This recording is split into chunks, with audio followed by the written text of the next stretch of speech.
Bulldog Canyon, which is part of the Tonto National Forest in Mesa, Arizona. And I've been out here now 5 nights, totally boondocking, and keep myself occupied in the evening when I can't really use any electricity, which is no big deal. I just basically use my laptop and maybe turn on a movie. Something I want to change though, when I got out, so I've been out here 5 nights. Okay, so I left Quartzsite and then I went straight to my friend's ranch and I spent the night there. And then the next day, she and I, Lene, went out and scoped out spots in the wilderness so I could just boondock. We found this great spot. So this is Saturday. And Kismet and I took one little hike just to check things out. But then I had therapy the next day, and then therapy the next day, and then therapy the next day in the morning. And call it laziness, call it not motivated, but after my morning routine, there really wasn't a whole lot of time for us to get out and do a walk before I had to become a therapist. And in the evening, true confession, I'm still doing my comfort foods. So Reese's is the name of the game right now. So in the evening time, I can't wait till the day is done. I can just mind meld out of being a therapist and watch some sort of comedy or romantic comedy type of movie that doesn't have a lot of violence, doesn't make me think too hard. My brain is exhausted and I'm on sensory overload usually after full days of therapy.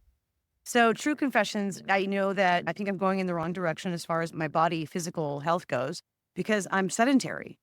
So being out here, it's Saturday morning. I waited till the chill blew off and it's a beautiful day. So we're out trying to explore. Now, when I got here, I have a big, huge fire pit right outside my door. I got an awesome spot. I took the liberty the very first night of burning 4 journals, the 4 journals that I had been carrying over from the ones that I couldn't burn when I was in Quartzsite. And that was I shared with that the period that I was going through. Now I'm in another period. I got through my brother Brad's death and the marriage of my daughter and the breakup of a relationship it had been presented to lead to marriage after so many years of being careful and feeling that I was different as far as being a therapist. Now I can handle a relationship differently. I didn't make a mistake. I think the only mistake that I made in the context of that relationship is that even after the red flags, I gave him too much benefit of the doubt. By the end, it just got really weird. But I was also grieving my brother and trying to be a happy, joyful mother of the bride and future grandmother to my third grandchild. And now I'm on to where I've moved out of the big house and I'm now in my little condo and I called it my chick cave all the time. I'm doing a lot of devotions, a lot of Bible study and documenting the whole thing. It's not going to make my abstract or my chronological insights. I pick out pieces of it, of what the revelations that I've had, how I feel about my family, things like that. Because I do want to recall where I'm at. I'm keeping what's important. I'm still finding little scenes and settings that I can describe story ideas and storylines or a dialogue, or most of it is and stories about my brothers Buck and Brad on a day that I went to visit the cemetery. And I described the whole experience. And I'm grateful that I did those things. The day-to-day that I was working on, like getting a speaking gig or working on a webinar or the details of some social media aspect or email marketing campaign is I don't need to keep all that. And why would I write it? But I was purging information and sometimes these were just like notes for me. And that's what my journals became, like a catch-all of my brain dump. So I'm picking out passages that are more profound or more pertinent and finding a lot of parallels. Now I'm realizing that there is this like a 7-year cycle. And so I've just begun a new 7-year cycle. It's very interesting. So lessons that I've learned. Last night I had a rough night sleeping because I was dreaming about my family. And as I was reviewing, it's like we're very close. And I feel like I have a great relationship with all 3 of my adult children. I love my sons-in-laws. I have 3 grandchildren now.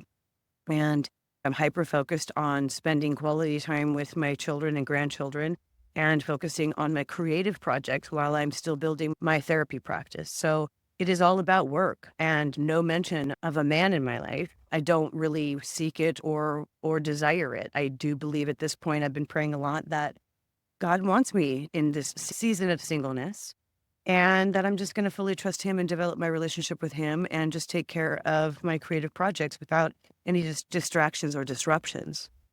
I think that later, and I'll discover later, it became detrimental. I became a workaholic even more so than I used to be. And I had nothing else to talk to about with anybody except work. And you can't talk about your therapy clients. So my projects seemed to be my entire existence.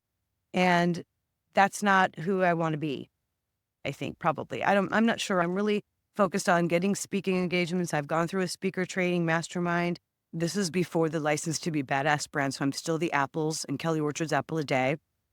And the Seasons of Growth, which is really more of the brand that I should have. The License to Be Badass is just, it's a fun attitude change.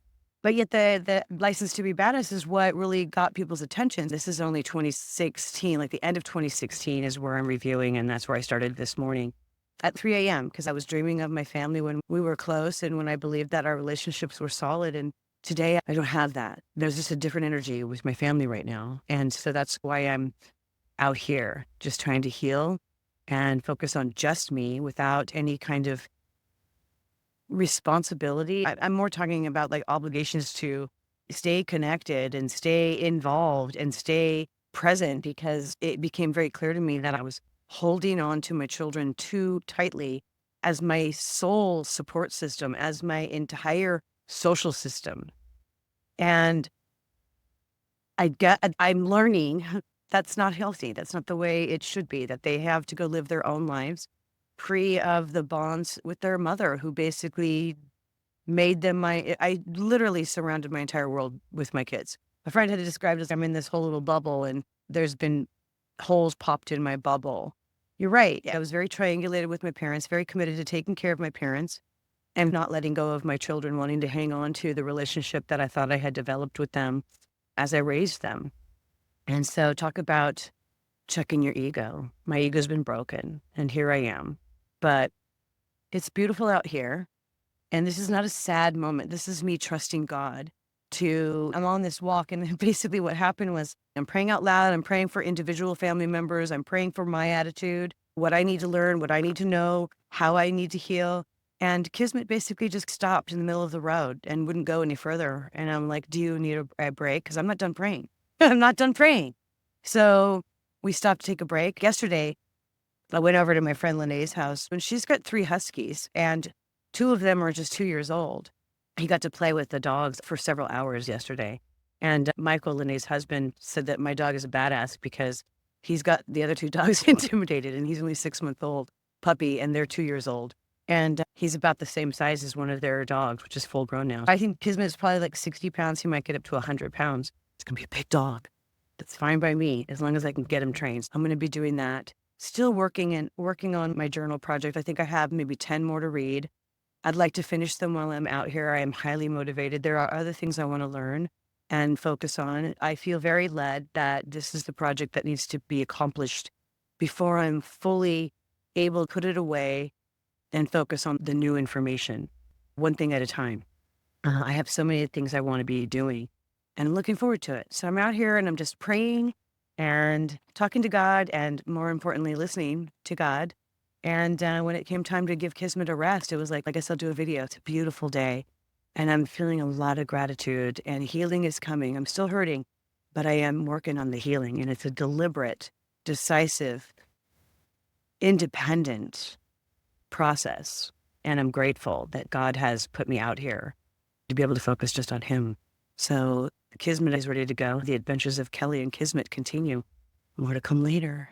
I did want to just do a brief update on my journal project, because as I've been out here, it's accelerated for me because I'm not moving around so much. I wanted to wrap this up because I have so many other things I want to do. I don't want to drag it out any longer. I'm literally, and I do mean literally, carrying my past around with me.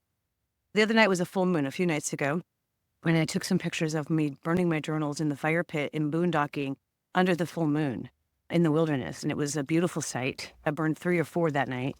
They were of the grief over my brother Brad, the birth of my grandson Finley, and the end of a 2-year relationship that I don't think I was really ever headed to marriage with this guy, but the idea of what that partnership, the fantasy, the ideal that I had maintained with myself is what I grieved, because at that point I knew I'm in my 50s and I don't want another heartbreak. I dedicated myself literally, and I do mean literally, to my work. I was passionate about my work and with taking care of my family, talking a lot about my parents' health decline and their lack of engagement and depression up there in Victorville, so far from any family members. And it just became more and more evident that it was my job and my duty to take care of them. I've wrestled. And through my Bible study, in my journals in these years, in 2017 and 2018, I really started documenting my Bible studies, devotionals. And I was using the Bible app. And so I would sign up for 5, 6 plans at a time. And I was literally transcribing it. And I think, I know it really helped me with my spiritual growth process to just be in the Word. And even now, as I'm reviewing it, I'm not re-documenting all of the devotions again, but some of them I highlight, some of them I circled, or some of them were more meaningful. So those I am transcribing into Bible studies that had purpose and meaning for me at the time. But what I'm finding out is that they still have meaning for me now. I find that there's a lot of parallels that I discover when I'm reviewing my journals. But the profound experience of getting back into my spirit circle with the fire and the wilderness and the quiet and prayerfulness was so impactful. I'm pretty sure now that I know how to do the boondocking and I'm a little more confident with it, that I will be bumping back and forth from RV park to boondocking, to RV park to boondocking. So it's not like I'm going into debt. I'm not. But I'm also not building more revenue because I'm just out here coasting with what I've already gotten. And it won't last that long. And I'm still helping my parents out. I'm still paying for the caregiver. This is how I would encourage anybody out there who wants to do something. I even have a couple of clients who want to do this lifestyle. And so I've been able to just encourage them to get started now on just even looking for what kind of travel trailer or camping apparatus or vehicle or whatever they might need at that time when the time comes. When I purchased my truck, it was for the purpose of getting a trailer. But I had the truck a whole year before I bought the trailer. And then in order to buy the trailer, I did have to sell my beloved Mustang to get the down payment to buy the trailer. So I was fully committed. This was no like, if it doesn't work out, I can always come back and rent another house or apartment and still have my Mustang. But I didn't. I trusted God with what he was asking me to do, to literally get rid of everything that I own and follow him. And so when I'm out here walking in the wilderness, literally walking in the wilderness, praying a lot, I just gratefully thank the Lord to have me walking in the wilderness. I don't know where I'm going, but I am trusting him and I'm not going to complain. Some of these Bible studies that I've read that have reminded me that we're supposed to be in an in-between of being like content where we are, content where God has us, which I am, but still expectant and wrestling with God about, I know you have more for me and I know that this is not it, but meanwhile, I'm going to be happy right here. But I can't wait for you to take me where you're taking me. That is exactly where I am right now. And I feel like I've been experiencing a lot of healing. This journal review has been a really good experience for me. Even as I review what I've reviewed, I come up with the anniversaries of one of my brother's deaths. Every year I write about something about them. So it caused me to reflect in my journal at that time. So here, this is 2018.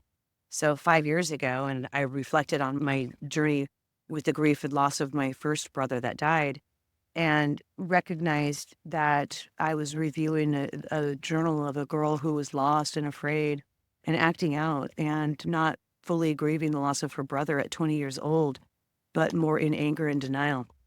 And I still see that now. And I'm just grateful that I'm not that young woman anymore. And if I was to go back and talk to her, I'd be able to soothe her, comfort her, and let her know that it's going to be okay. We go through these trials and these tragedies and these traumas. And have I had my share? I think I've actually had more than my share. But there is one consistent theme in all of my journals, is that I was prayerful all the time. My faith is my own. I am a faith-filled woman, and Jesus is my savior, and I believe God has a plan for me. And I do believe that I've always exhibited that. Anybody who knows me knows that. There was no vindictive words or hateful words in my journals so far, nothing like that at all. So even as I realize that sometimes I've been accused of that, they usually have been by a toxic person who's just gaslighting me. And at this juncture, as I was getting ready to take the dog out because we were anxious to go, And I was reading 5 years ago was when I started planning to have my parents come and live with me.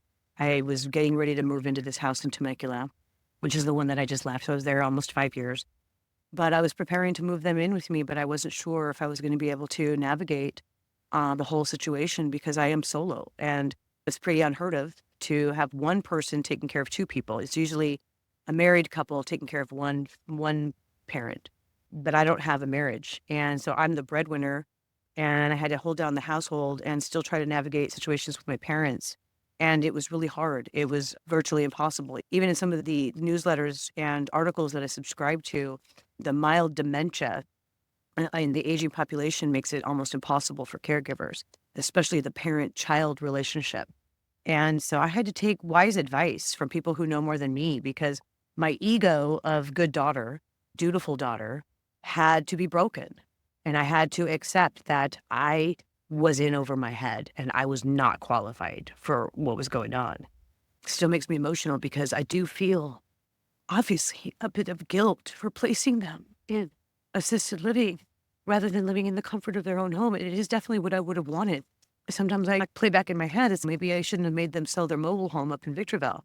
But I wasn't the only one that was discussing this. I had my brother involved. I had my adult children and other people were involved in it. And then my parents agreed to do it. So it wasn't like we forced them. We just strongly encouraged it. I had to make a really tough choice. Hardest thing I've ever done. And there were some people who wanted to follow me on my journey, but this journey is very private. And why am I doing these videos? Because when I get to the other side of this life review and I'm just living my life and I'm learning new things and I'm exploring new avenues, new ventures, I will be healed. And this video right here will just be part of the process. I just wanted to be authentic and real, which is often why you see me with zero makeup and my hair is a mess. I'm just being real. When I feel like doing a video, I will. And I wanted to get another one while we were out here because the realization of the Bible study is about, I'm doing a 1-year review of the Bible as well. And I'm in Exodus where Moses is walking the Israelites through the wilderness and they're complaining and moaning and whining about it because they were well fed and they had housing and everything back in Egypt where they were slaves. But out here, they've got nothing. And they're constantly battling with Moses. Why is God doing this? The passages about walking through the wilderness with God, you must do that so that he needs to break you in order to be able to heal you so that you follow his path. And I feel like I'm just living in obedience. And so I need to wipe away the guilt that I feel about my parents because they too have their own life path and their journey that they're on. And this is part of it. And one of the lessons that I have learned about how to manage my affairs, I need to take care of my own arrangements when it comes time for me to no longer be doing what I'm doing. And I've known this for years. My finances have been literally supporting my parents for the last 10 years. My dad and I had a business together, and I was diligently and dutifully keeping the business alive and going, doing all of the work while dad's mental decline was continuing. But still, I was giving them half the revenues. So I was supporting my parents. So it really did make it easier just to move them in with me. But then it didn't work out. For numerous reasons. It summoned some repressed memories and PTSD symptoms and traumas that had occurred that I had just buried because nobody would listen or somebody else's life was more important than mine. And that is how I felt. And these are things that I need to reconcile while I'm out here. So that is my latest update. My dog and I have both sufficiently rested. We're hiking these trails and exploring a little further each time. It's not because of exhaustion, it's because I don't want to get lost in the wilderness. I am directionally challenged, so I keep an eye on where I'm at and look for landmarks and stuff like that. But going further and further deeper in, it's concerning because I'm by myself too. You fall down, you get hurt. What are you going to do? That's why I have the phone. Thank God for good cell service. I am using my walking stick now. I wanted to show this. This is a walking stick. And I have had this since one of our family RV trips in like 2002, 2003, maybe somewhere around there before my heart failure, when we were doing business trips with the motorhome and it was a summer vacation and we were going up to Canada. We went to the National Redwoods. And so I bought this. This is actually a walking stick from the Redwood National Forest. And I've had it for 20 years. I've used it a lot with my other dog, Angel, when I was walking in the desert. brought it with me and decided to start using it while I was out here. And I'm so grateful that I have it because it really does help me walk up these hills or navigate around the rocks or whatever, because it is hilly, which is nice. It's a great workout. I'm wearing my Fitbit again and just monitoring my steps and realizing how sedentary I can get by being a therapist. And so I need to find that balance because I want my body to be healthy. I want to be able to, when I'm out here boondocking in the desert or in the wherever I am, I want to be able to take these hikes and these trail walks to stay fit. And I want to make sure that I live a long, healthy, happy life. I'm not running from anything. I'm running to wherever God is leading me, and I don't know where it is. So I'm literally living on faith. And it's a good feeling. It really is. It's nice because I don't think about tomorrow. The only thing I think about tomorrow is, will I have food for tomorrow? Will I have gas for the generator? And so far, it's been fine. I know I have to go grocery shopping today, that it's Wednesday and I don't have any clients today. I do have a journal I want to continue to finish reading. I think I'm down to 6. I'd really like to finish them while I'm out here and get them burned in this beautiful location. That's it. All right, so more to come from the adventures of Kelly and Kismet.